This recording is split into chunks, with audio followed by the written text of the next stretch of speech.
Hello, everyone, and welcome back to Gravely Amusing, the only horror and sci-fi history podcast that won't spit on that thing. Okay!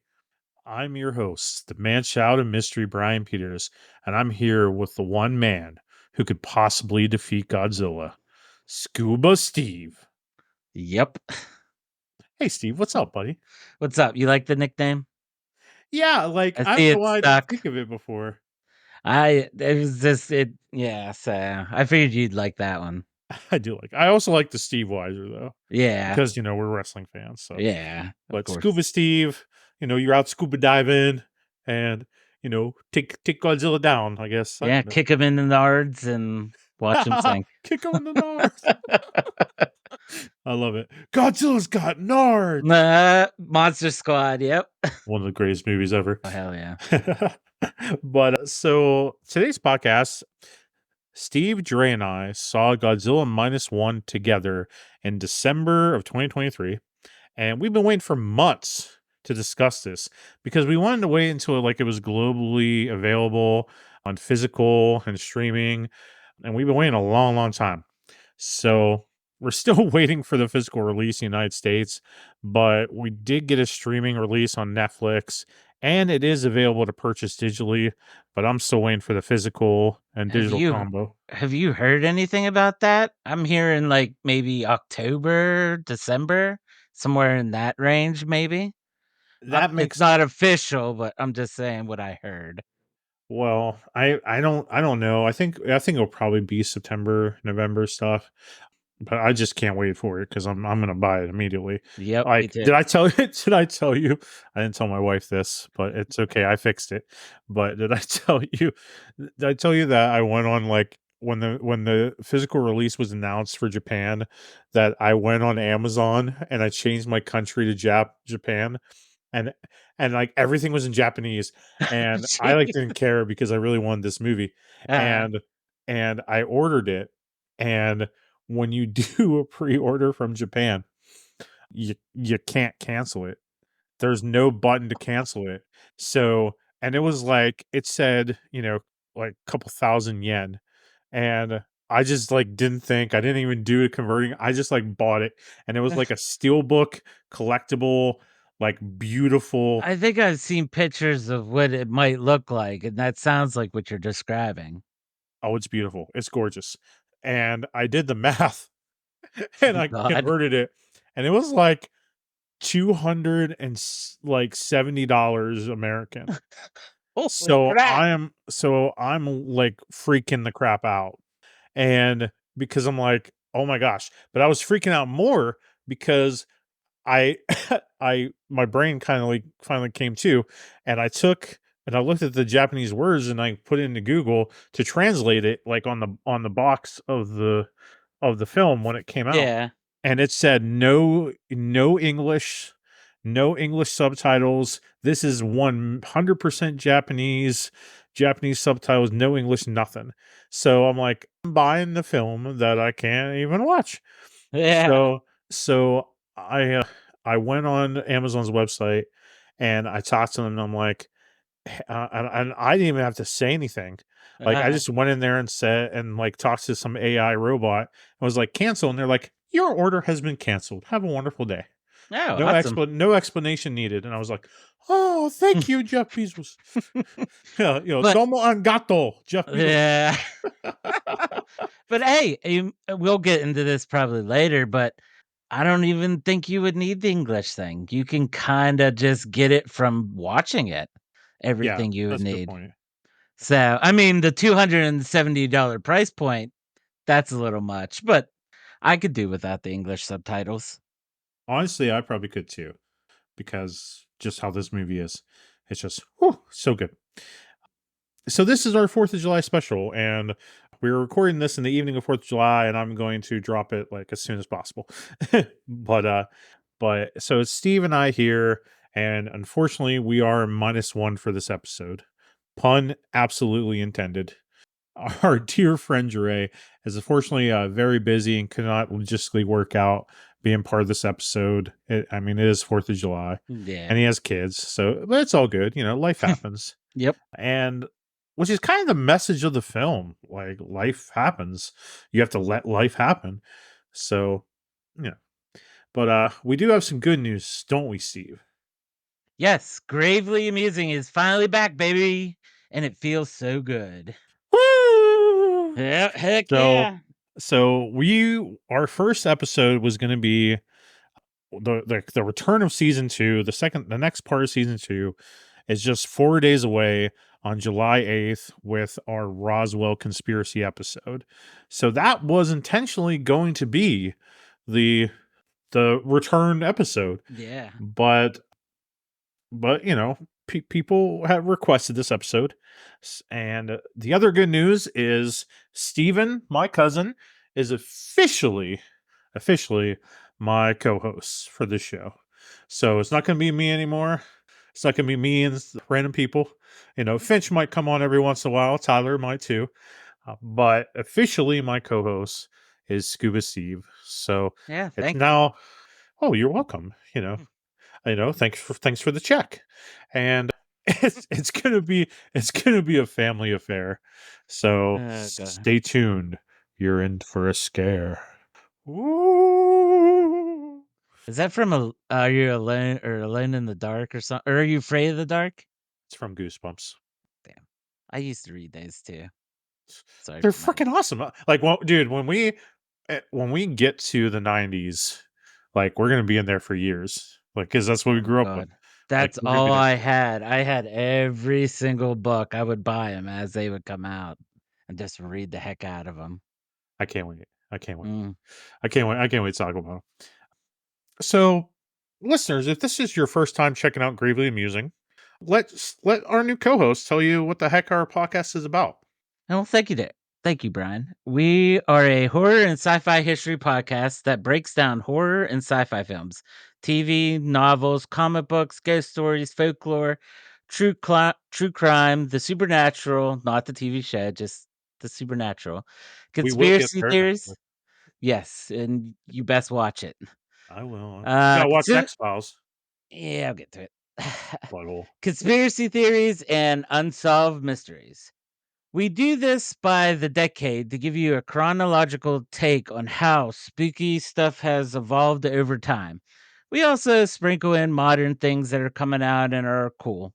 Anything that piques our fans' interest and our interest.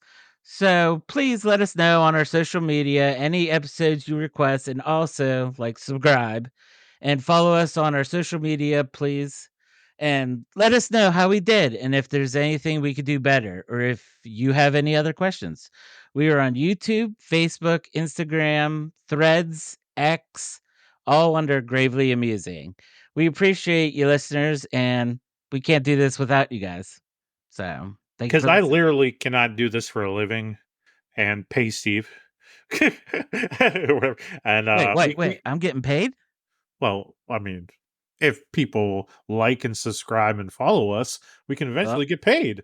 let's go, people. Yeah. Let's So go. come on, people. But thank you for everything. Thank you for our supporters because we really don't want to work for the man anymore. We would like to talk about spooky stuff and research it for a living. I mean, come on. Heck yeah.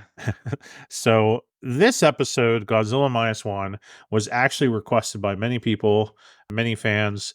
So if you've listened to part one of this season in March, we did so many episodes on Godzilla and the history of Godzilla because we're entering the 50s. It's the 70th anniversary of Godzilla. So this episode is for our fans and our number one fan, Mr. Chris Barber, California. Chris, special shout out to you and your family. Hope you're having a wonderful 4th of July. Hope you're doing well, man. Thank you very much for your support. Yeah, thank you. You have been awesome, Chris. So this one's for you, buddy. And really any suggestion you have is for you. So we do it for you, Chris. so this has been a huge year for the King of Monsters. Like it's been a pretty successful year, wouldn't you say, Steve? Yeah, I would say. I mean, we Like got we all had that this. new movie, Godzilla X Kong in March. It actually was Yeah, pretty dang good. yeah. You know, it was basically like Um, God of War, King Kong was Kratos, type yeah. of thing. Then we Um, got New Empire, which was well, I that's the same like. movie. New Empire. Godzilla X Kong New Empire. Oh, I thought you were talking about the one before it, because I think that one was named. Also good. No, that was a Yeah, few that years ago. that one's Verse. Sorry. You know you're a real nerd, a real geek or collector when, like, in the middle of the podcast, you're going back to your to your Blu-ray collection. Like, yep, yeah, I got that. Oh, yep, yeah, that's I have everything nicely organized with a Godzilla pop, and I'm starting my collection up with these Godzilla movies. my hero. Is your collection alphabetical No, I'm not that or precise. is it chronological? It's in the order they came out. So chronological or release date. Yeah, I guess. Yeah, I got Kong, then regular Godzilla, then King of Monsters, Godzilla vs. Kong, and then New Empire. My Blu-rays are in chronological order of the story. Oh my god. That's how I I work. can't do that. I everything is it's in sections, but not organized within the section. I wish I was a time traveler. Tell you Yeah. what, Godzilla has been a pretty dang good year. It was Mhm. probably because of a small Godzilla film that started this excitement. In December 2023, a movie was released that truly changed the game for Godzilla and maybe actually films in general. By the way, hello Ben. Good to see you. Yeah, that's my boxer behind me. I got both Ben, of them in here. dogs are welcome. But what was the name of that movie, Steve? Well, I'll tell you, it was Godzilla -1, which I put down as the greatest movie in that year. It beat Oppenheimer and all that stuff. But Japan created this film and makes Hollywood look like a joke. How did it make Hollywood look like a joke, Steve? Well, it might have to do with the following info. Godzilla -1 grossed 48,207,000 some odd money in Japan and 67,000,000 over 67,000,000 in other territories. You're not even trying to read the numbers. No, not at You kill me. all. You kill me. For a Yeah. worldwide total of over 115,000,000. The film's largest market was the United States and Canada, where it earned 56,000,000 over 56,000,000. This film was made for less than $12,000,000, which I Are was you freaking shocked to kidding me find right now? out. I'm shocked. So we're talking a $114 million profit with a limited release and maybe in theaters for like a month. Like to put what Steve is saying in perspective, everybody, okay? Because we're fact people, that's who we are. That's what this podcast is about. We're about facts. Godzilla X Kong, The New Empire, was made for $150 million and it grossed 470 million for a profit of 420 million. 570. Yeah, 570. Yeah, You said 470. I did.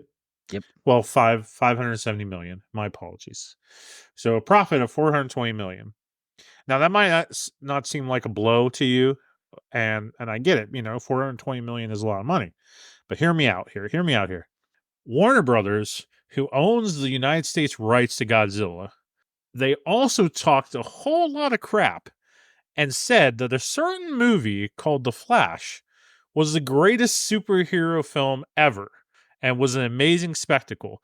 They had Tom Cruise watch it and say it was amazing. Like they had James Gunn endorse it before he takes over the DCU. Like they were like, this movie is magic, and we scrapped Batgirl for a good reason, and we kept this movie because this is the way to do it. No matter, even though Ezra is like messing with people and has his issues, we're gonna come out with this movie. And we're not going to finish Batgirl, which would have had Brendan Fraser, who's on a freaking career renaissance. I would have loved to see that. Like, I'm sorry, Batgirl over Flash. That's what should have Yes. happened. That's It just my opinion. ruined Keaton's comeback with Batman, I Absolutely, think. and we would Like, have had a ugh. Batman Beyond movie, Mhm. Yep. but that's a whole nother podcast for another day. Yeah. But so I don't know if you saw The Flash, but I am a huge Flash fan. So I was so excited for this movie until all the crap happened with Ezra. but but I'm more of a Wally West Flash. And Ezra's Flash is, with the food thing, like having to eat food, having to get energy, and being silly. That's like a Wally West thing. But other Batman, Green Lantern, Flash is my dude. So, are you a Flash guy, Steve, at all? Do you like Flash? No. I mean, I like the TV show, but in the comics or anything, I no. I'm more of a Batman and, as you know, a Joker Okay. fan. I'm more of a fan of that universe. So, Well, one of these days, I will give you a good Flash comic, okay. like with the Reverse Flash in it, and you'll be like, Oh, "Oh, nice. this is freaking good." Yeah, I think that's one of the only DC ones really. I don't know. I don't really have Green Lantern either, so. Well, I'll hook you up. But anywho, that movie, The Flash, was made for $220 million. $220 million. It grossed only $270 million for a $50 million profit. So for that movie to make money, it like had to make for it to like really be successful, it had to make like over $700 million to be considered successful. Yeah. And it only made 50 million bucks. But it made profit. Like did you see the CGI in that film, Steve? Oh my god. I think I texted you after I watched it and was like, "You could clearly see it's a different Flash dude." Yep.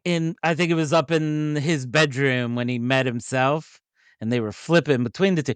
You could clearly see it's another dude altogether. It The uh, the I only don't even I don't even know how they made that much in that. It the was so bad. like it was worse than CW CGI. And and the only good part of that movie CGI wise was probably his run to Gotham. Like I thought that was done perfect.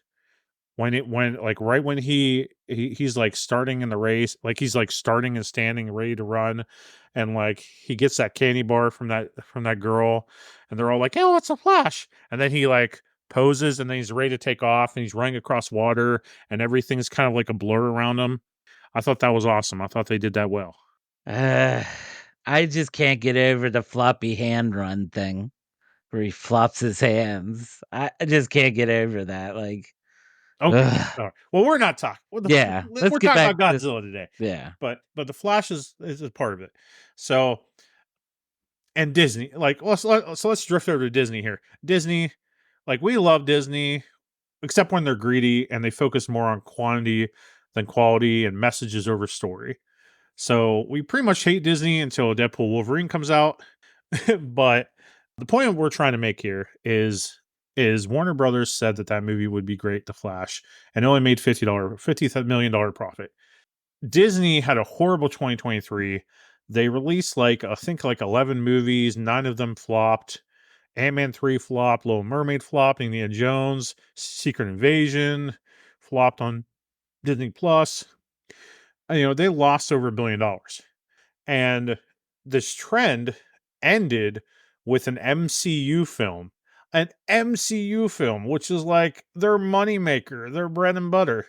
And that was the Marvels. And up until the Marvels came out, The Flash was the biggest bomb of all time. Flash came out in like June of like a year ago.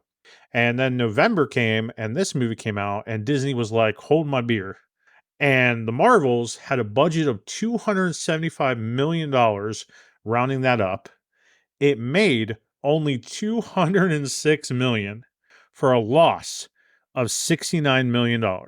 $69 million loss. The Flash made profits, so one can argue that it's a better film. So shout out to DC fans.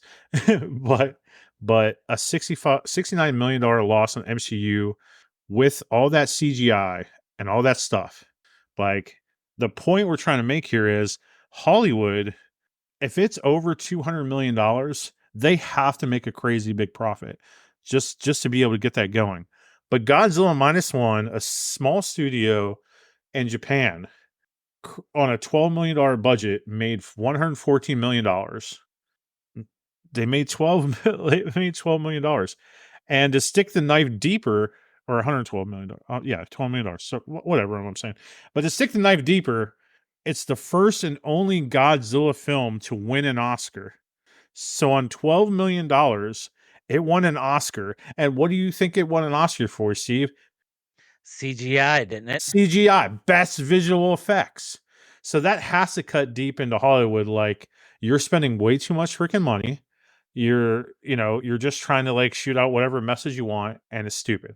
So It, way to go, Japan. Way to go. not to interrupt you, but and even this movie, you notice sometimes those CG visual effects aren't the best, but because it's like a Toho type Godzilla movie, or it is, that's what people wanna see. They like to see that type of Godzilla.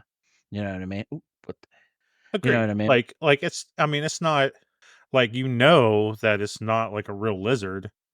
you know, Yeah, and that's what I mean.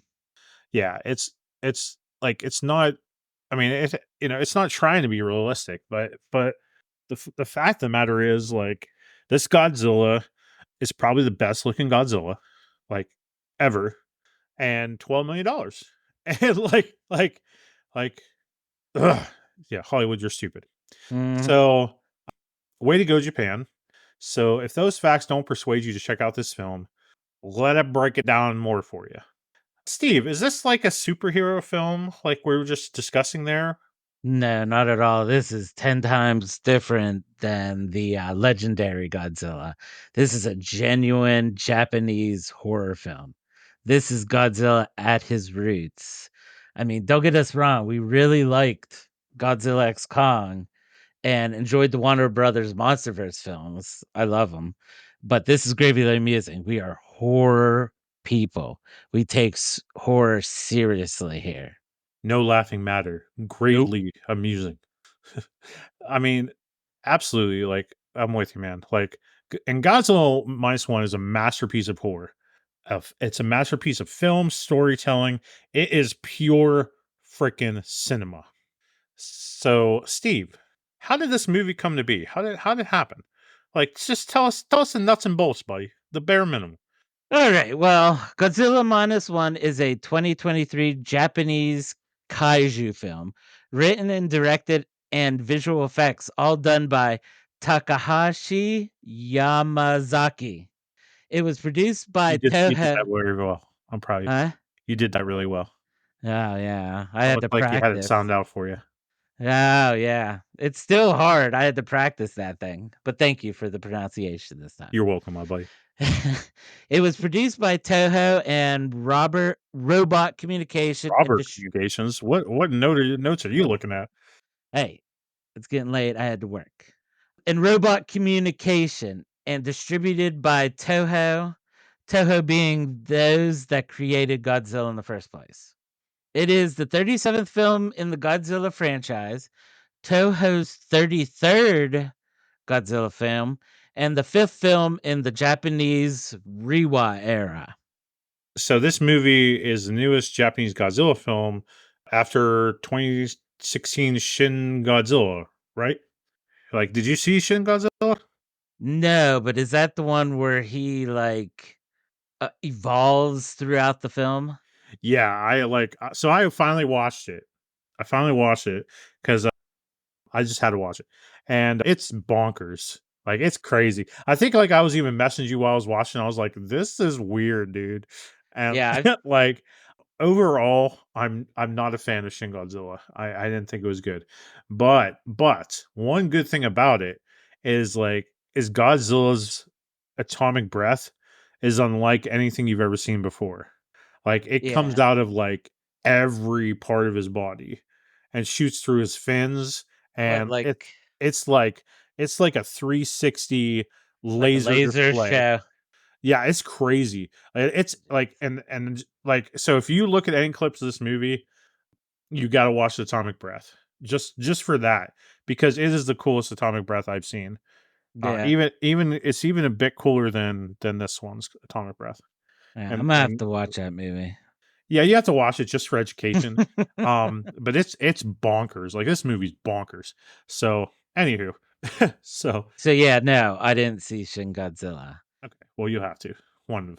because Toho has a contract with Warner Brothers, they could not make a new Godzilla film until 2020, and they can't release a Godzilla film in the same year. So Toho has the horror style we love, legendary, and Warner Brothers has the superhero type style. I think Warner Brothers should take a hint from this with Batman. Like I have this talk with Tyler a lot from Krypton Report. Shout out to Mhm. Krypton Report. I think that Matt Reeves' Batman should be more that horror, more realistic, violent rated R side, and keep that side. And then when they make Batman for the DCU with David Corn Sweat, whatever his name is, Corn Sweat, with James Gunn Superman, that they make that Batman more family friendly, have more Bat family, like makes that a little bit, a little bit on that end. I don't know. Eh. I I don't like know. darker stuff. Leave Batman dark. He could Batman should still always be have dark, his family, but no, family friendly, but no. you have to Dark. but you have to have see the problem with movies though is that if you're going to be able to you got to market to kids, man. You have to because the kids are going to grow up like we did and then be like, "Oh, I love Batman. I'm going to be a Batman fan forever." So you have to make it PG-13 to get a more audience. I don't know now, though. No, you Batman gotta. Batman is just like Batman. You hear Batman, that's you gotta see it, in Well, my eyes. But this well, is coming from a Joker Batman fan, that's, like, all I read in DC. well, I've had this argument with DC fans and Tyler and like everybody. I've said how important this new Superman movie is. It's so important. It's like the most important superhero movie ever because if it fails, it proves without a doubt that DC can't make money without Batman. And that's already true, I can already tell you that. Yep. That Uh huh. Superman movie is gonna flop. We'll see. We'll see. That's a And whole this is nother talk. coming from a non-Superman fan, so That's yeah. well, that's a whole other talk. Yeah. Alright, Get let's get back back to to the Godzilla. Godzilla. Alright, this movie was inspired by the work of Hayao Miyazaki and Steven Spielberg. I'm just gonna say it for you. Yeah, that was actually 2 names, It's sorry, from Fix. Hayao Miyazaki. Hayao Miyazaki. And Steven Spielberg. Yay, an easy Hayao name. Yay, an easy name. yeah, I like that name. Hayao was one of the founders of Studio Ghibli, You or don't know Ghibli. Studio Ghibli? Oh. Well, it's a big You're more of the history guy than me. it's a big Japanese animation studio. It's pretty freaking big. It's okay. Is it Ghibli? Yeah, What's the Ponyo, Chibi or it's Chibli or Studio Chibi? Ghibli. Oh. Yeah, How's Moving Castle? No, not ringing a bell. Ponyo? No. Anyway, moving on. The movie premiered at the Toho Building on October 18th, 2023, and on November 3rd, 2023, to celebrate and usher in the 70th anniversary of Godzilla. Shin Godzilla in 2016 was meant to be a Godzilla reboot, along with a Shin Ultraman and a Shin Kamen Rider. This big reboot era for Japan, and they thought of making sequels to Shin Godzilla, but nothing really felt like a worthy sequel idea. So Toho hired a visual effects guy who created and directed Godzilla the Ride for Sibuen Amusement Park. Takashi felt that they should go back to the roots of Godzilla. The minus one title has many meanings, though. It means it's a prequel to the original Gojira, as stated by the director, and it's showing how Japan was at zero status due to post-war. With Godzilla, they take a further step back, a minus one. Ooh, that's good thinking. Good writing. The film took a while to write because of COVID, but it took many inspirations from how the world felt because of it. A super sense of anxiety, not knowing if would be here tomorrow, and the uncertainty of the future, the thought that anything can happen at any time. Yamazaki wanted to focus on that fear. The movie was inspired heavily by Jaws, Jurassic Park, World of the Worlds, Close Encounters of the Third Kind, and Dunkirk. The movie was decided to take place in the show era as a prequel to have more room for storytelling and place it away from COVID and away from being grouped with Shin Godzilla. The goal was also to make Godzilla hit his most terrifying and dangerous yet. So that's why his fins look super sharp. He had scars all over his body and just was a big monster. So, Brian, what is your non spoiler review of this film? Non-spoiler review. I think that this film is a masterpiece. And not just, and I'm not saying that like if you weren't even a horror fan, if you weren't even a Godzilla fan, if you're just somebody that wants to watch a great movie and be like full of like hope and inspiration and like the Ted Lasso of Japanese Mm. movies, like this movie is it. Like this movie just takes a look at life and all the things that maybe we're just afraid to do, like sometimes in my life I'm just a big coward. Like I'm so afraid to make decisions because I'm afraid that maybe it's a wrong one, or maybe the outcome will be so bad, or I'll just keep failing. And this movie, which we'll totally get into with spoilers, this movie just makes you look at life and say to yourself, like, am I even living life? Like, you know, some of us in our lives just, we have regrets, we have fears, we have things that just didn't work out, and we just get crippled by it. We get crippled by that fear, that guilt, anxiety, and this movie just is like, for the love of God, just live, you know, and see what's in front of your face and what you have here. It's somewhat of an argument that I get with my wife a lot of times. She's like, "You're always looking at how things were, and and you're not looking at what's right now, so that the future can be good." You're all like, this is just like, things suck right now, and this movie just, it just speaks to you in a way of just like, live your life. And I know I'm gonna go on more of a tangent here, but like, but shout out to David Means, my very good friend David Means.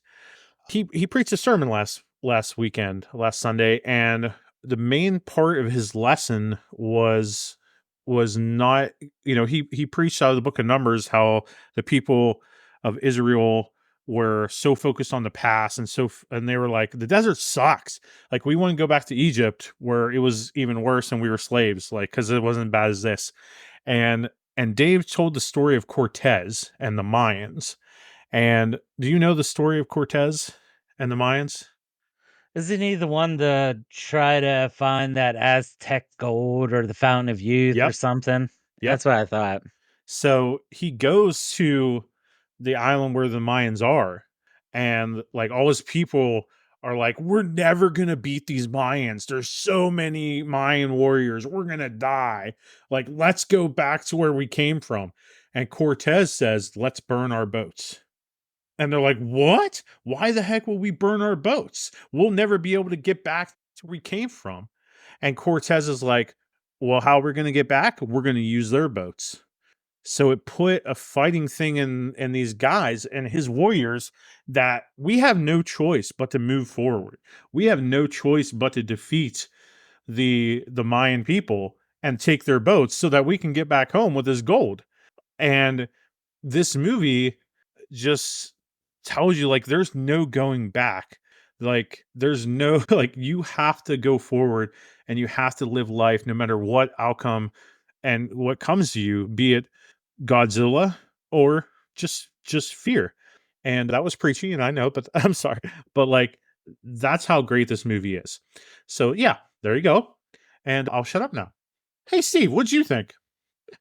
I mean, it was my first. Usually, I don't go for movies that I have to read, but you invited me. I'm like, let's go. I enjoy Brian. He's funny. little nervous, but went to it and I just could not keep my eyes off that screen. I didn't even have to read the words half the time to know what was going on between I ultimately think this is the only Godzilla that I've at least seen that I like the human aspect a part of it. Yeah, Almost for real. almost as much as the Godzilla. I was invested in him. In the legendary ones, I'm just there to see, like you said, 2 superheroes either Yeah, like, fighting each other or fighting somebody Kong else. King Kong take Godzilla to Suplex City. Yeah, yeah. Yeah, like I even told my wife, I'm like, "Even though this is a Godzilla movie, like, you might actually like this because of the human element part of it." And so, I'm trying to get her to watch it, so we'll see. But, yeah, I agree with you, Uh, masterpiece, it shoulda won every award like, even the music, like, before we got on this podcast, I was playing the soundtrack to this movie, and I was like, "Yeah." yeah, it's So, yeah. it should have been nominated for Best Picture. It really should have. Like, I'm not Yeah, even kidding. definitely. I It haven't even watched Oppenheimer yet, so I haven't watched Oppenheimer either. So, shout out to Dave again. So, Dave and I were supposed to see Oppenheimer, and we didn't get to. So, I have the Blu-ray. I still haven't watched the movie. So, us 3, let's watch Oppenheimer together. Okay, let's make it a guy date, a bro make date. it a thing. Yeah, I mean, I even without seeing it, like, I want to see this movie as many times as I can. I mean, I could care less to see Oppenheimer, I'll watch it, hang out with, Yeah, the dudes, but, yeah, it should have been Godzilla, not Barbieheimer or whatever they were saying. Barbieheimer. I am Knuff. Godzilla's Knuff. Whatever. So, yeah, that's what I thought. I've been recommending it to everybody. And Finch also says it's a masterpiece. Like Finch is all behind it as well. So right now, this is entering spoiler territory. We're gonna go through the movie basically briefly. I'm gonna try not to give you all everything. I'll probably spoil the whole movie, but I'll try not to. But I'll just give you a rundown of what happens in the movie. So the movie starts in 1945, near the end of World War II, and we meet a kamikaze pilot.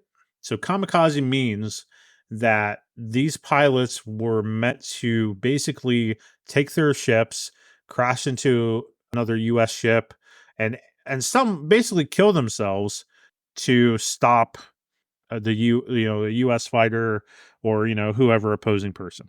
So basically kill themselves, and a code of honor that the Japanese have. So basically, to be a kamikaze pilot and go and sacrifice yourself, it was a great honor. So, yes. So we meet pilot Kochi Shika Shikasimi. Hold on. She can see me. Yeah, see, it's not so easy, I huh? know. Shut up. I know. It's Kochi Shikishima. Shikishima. Kochi Shikishima. And he lands his plane on this island, this Japanese base called Odo Island. And he basically is saying to these mechanics that, yeah, I have technical issues, and that's why I had to land my plane. And the mechanic there, the lead mechanic, Tachibana, is looks over his ship and is like, "Hey, there's nothing wrong with your ship. You're just pretty much deserting your honor of being a kamikaze pilot." So little bit later of that, when they find out what the heck to do with Kochi here, who's deserting his post, Godzilla attacks the whole entire island, and Tachibana tells Kochi to go on his ship where he has the gunner, because he's a kamikaze pilot, and fire on the Godzilla. But Kochi panics and he freezes up. His hand shakes like he just can't do it, and he fails to shoot Godzilla. And he gets knocked unconscious by Godzilla destroying stuff. And he wakes up the following day and finds out from Tachibana that they are the only survivors of this island, and all the other men are dead. And and Toshibana has laid out like all the bodies of all his men, and he's like, "See, look at that. Look at these bodies. It is your fault. They're dead because of you, because you couldn't act. So you couldn't be a kamikaze pilot and honor your people and us. And now, because you're alive, these men are dead. Because well, because you couldn't act, these men are dead.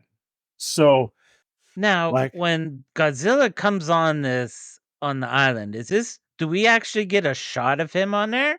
Or is it in, yeah, oh like, yeah, we a sure do. mystery? Oh yeah, Okay. 'Cause yeah. I wasn't that with the older one, you didn't really see Godzilla until, like, the end, if I remember right. No, so in the original Gojira, I know it's been months since you watched it, but in Yeah, the original Gojira, you get that original scene where like his head's peeking over the mountain, over the if you will, mountain, okay, and okay, then you okay. kind of like you don't see too much, but then when he attacks Tokyo, then you see That's like when you get the full yep. yeah, yeah. Okay, So this takes place before that, somewhat okay. chronologically. We'll work with it. Director and the Yeah. writer said this is a prequel. That's what he said. So we're gonna roll Yep. with it.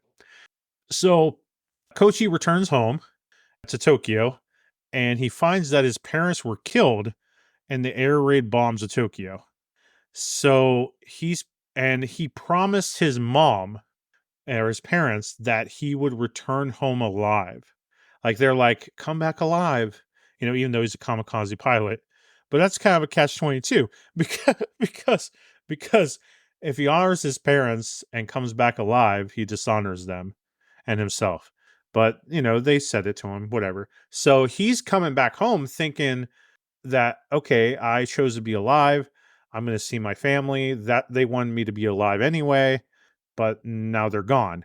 So he's plagued by survivor's guilt. And throughout the movie, he keeps having nightmares of Godzilla just like killing everybody and just destroying his home and everything. So throughout this movie, he's so consumed by PTSD and survivor's guilt that he actually sometimes believes that he's not even alive, that he's actually dead.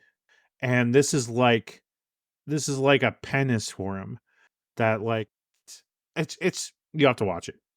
So anywho, as he comes back to Tokyo and he sees like his parents are dead and everything, he runs into this other woman named I think her name is Sumiko, but she's an older woman and she's like a family friend or a neighbor, and her children died in the bombing. And yeah, so she's looks at him like, your parents are dead. Like, what are you doing? You were supposed to be dead too. So she adds more disgrace to him. And as he's trying to find his like home and he's trying to like look through to see if anybody survived, he runs into this woman named Noriko. And Noriko has a baby with her, and she basically hands it to him. And then she's running because she's a thief and she was stealing food. They catch up with her later, and he catches up with her later, and she takes the baby, and he's relieved because like, yeah, I don't have to take care of baby. but she reveals that she's an orphan as well. Her parents have died, and this baby she's holding, this named Akio, is not even her baby. It was some woman that died in the raids and gave it to Noriko to take care of. So they're all orphans, the baby and Kochi and Noriko, and they kind of form a family. And Kochi takes them in because they have nowhere else to go, and they start forming a family. Like, him and Noriko start raising Akio together, and kind of having a family. And as time goes on, Kochi can't find a job. So, but he eventually finds a job as a minesweeper that is tasked with disposing naval mines for World War II. What we find out is how, this is so dangerous, so he gets paid well and he fixes his house and gets, everybody clothes and food and stuff. What we find out is that he's actually disposing of these mines because they were actually a deterrent for Godzilla. So Japan knew that Godzilla was out there, and these mines were dropped to kind of keep him at bay. So they're kind of like taking the mines now instead of destroying them. So, anywho, there is also a scene where Kochi takes his coworkers home and they're sharing a meal, and it's revealed that Kochi is not married to Noriko. And the guys are like, "What? You didn't marry her? Like, you gotta marry this girl. Like, come on. Like, she's a cutie patootie. Like, come on." And he's like, "No, we're not married. We found each other, whatever." And then the kid Akio says, "Daddy?" And he says to the kid, "I'm not your daddy." And then the coworker, like the kid coworker, is like, "How dare you say that to that girl? How dare you traumatize her that she doesn't have a father?" And it's just part of Kochi just not accepting that he has a family in front of his eyes and he deserves it and like he can live life. So it's pretty crazy. So, more the movie goes on and we basically see Godzilla again, and Godzilla has found them in the middle of the ocean, and there's this awesome scene where Godzilla attacks them, and they're in a wooden boat, because they can't have a metal boat because the mines are magnetized, and they have to figure out like how they're going to stop Godzilla. So they take that gunner and start shooting at him, and it does nothing. So, eh, go back to the beginning of the movie, that gunner wouldn't have done anything to Godzilla anyway. so, those guys were destined to die anyway. So they decide to drop a mine and have it go into Godzilla's mouth, and then they shoot at it. And that's where they kind of realize that that does damage Godzilla. But when they shoot at him that way, he regenerates, which is freaking crazy. So he's like Wolverine, Godzilla-rine, whatever. And that is actually a thing that was from Shin Godzilla, where he could regenerate like a bit. So Godzilla can regenerate. So how the heck are you going to stop this thing? And then a bunch of fighters come, and then like they stop him. And you gotta watch the movie. So I don't want to give you a whole lot, but then Koshi comes back after hitting his head, has a huge head injury after this, and he goes home to Noriko, and Noriko is wearing this like business suit. She's a woman about business, and she's going to be independent, and she's going to get a job in a nearby city called Genshi.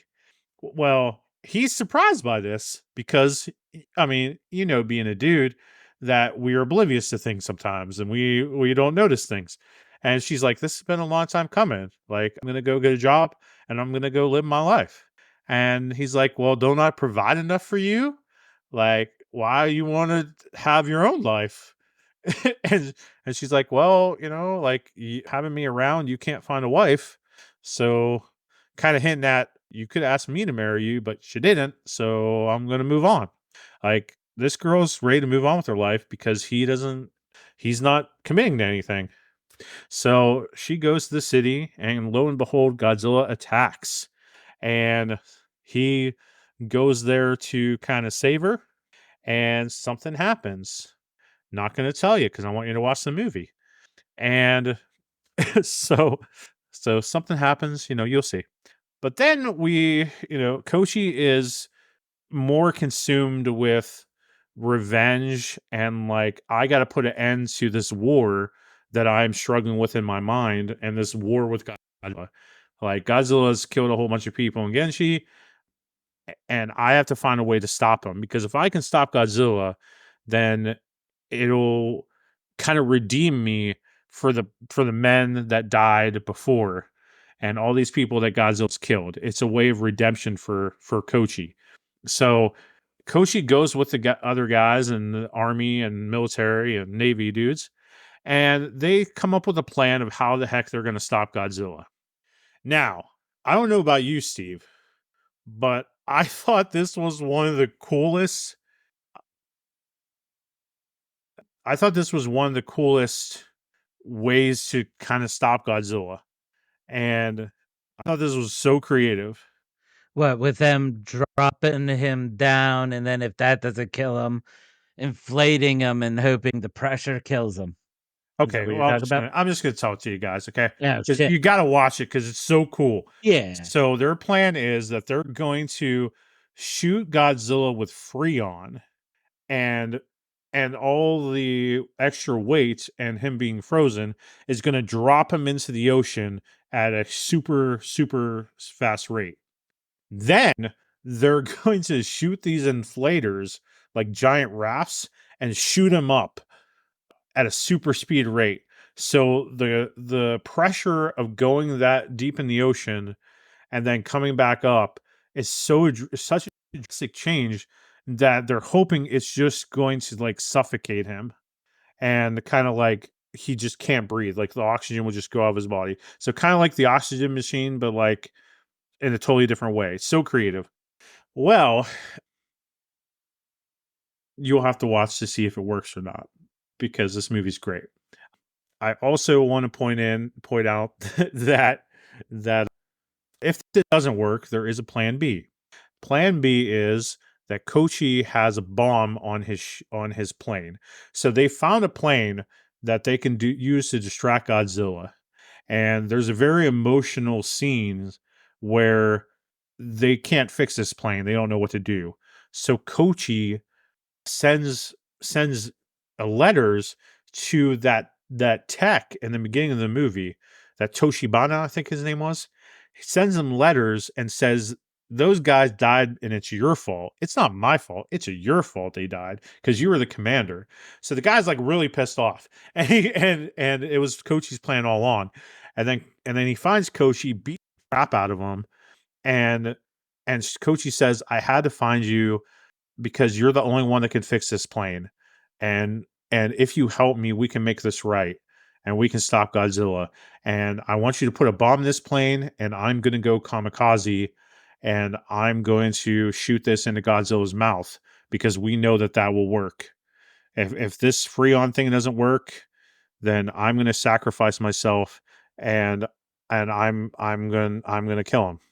And it's just really emotional. It's like it's crazy, and you really got to watch this movie because I don't want to give more away because it's just so good. Like it's what this is one of the movies where you got to watch it because instead of me telling you everything that happens. But Yeah. so does the movie end well? Does it end on a happy note? You have to watch it. It does, you know, do they stop Godzilla? Did he come back? I'm not going to tell you more. You got to watch it. But this movie, just seeing Koshi just trying to decide to live, and it's it's just powerful. That's the end of my rant. What do you think, Steve? I like the movie a lot. The only thing I would add is Yeah, go ahead. for people, make sure you stay to the end of the movie. That's very important. Yes. And I believe there's no end credit scenes, right? There's no end credits. Okay, so you can leave But once the credits you go. gotta watch the whole movie, of course. Yeah, Yeah. So, but yeah, pay attention to that ending. But yeah, absolutely. masterpiece. Masterpiece. So we give this movie all 5 fingers, all 10 fingers up. 10 out of 10, 5 out of 5. This movie's awesome. Highly Now, recommend. one thing I have to say is don't go into this movie thinking you're going to see the legendary stuff. There is going to be some, CGI stuff that doesn't Yes. fit the quality. So, Yes, yeah. it's not. I mean, dude, I think the CGI is spotless. Like you're saying, this kind of wonky at times. I think it's spotless, man. The one time it was wonky for me was when Godzilla is behind them at one point, and you can kind of see it's, you know. Nah. Psh. But we'll Also, let other people have their opinions about it. yeah, nah, that's fine. For $12 million, it's great. Um, Oh, yeah, definitely. I also want to say that even though the Shin Godzilla atomic breath is pretty cool with attacking and whatever, the atomic breath scenes in this movie, especially the one at the end, the final atomic breath one, is some of the best Hoktui I've ever seen with from Godzilla. I mean, it's something Oh my special. god. Just the way he loads, Oh, so ugh. So when he turns blue and there's this blue glow around him, and then his dorsal fin or spikes, whatever, just shoot out like one by one and Loading up. extend and load up, and then like you He just gets see, whew, and he he's gets just full neck in that. He goes the whole way back and goes. oh, it's crazy. It's awesome. Yeah, I would Yeah, say it it's so has good. to I didn't see Shin Godzilla, but I have to say this is the best atomic breath I've seen. Well, with Shin Godzilla, if I remember right, he also kind of absorbs all energy around him and then shoots it out. So it almost Okay. causes like it like causes like an EMP, and then he just goes crazy. It's interesting. It's very interesting. I So have to try that one. um so everybody, you gotta watch this movie. It is so freaking good. And I can't spoil it anymore for you. I know I've done it Mm-mm. before, but I just can't. You gotta watch this movie. No, yeah. So that is the Godzilla minus one review and thoughts. It's a masterpiece. Can't stress it enough. So, Steve, thank you, man. Yeah, I no really appreciate problem. it. Anytime, man. You know I like this stuff. I know you do. So, everybody's tune in July 8th for our big Roswell episode. That's going to be something special. We're so excited about it.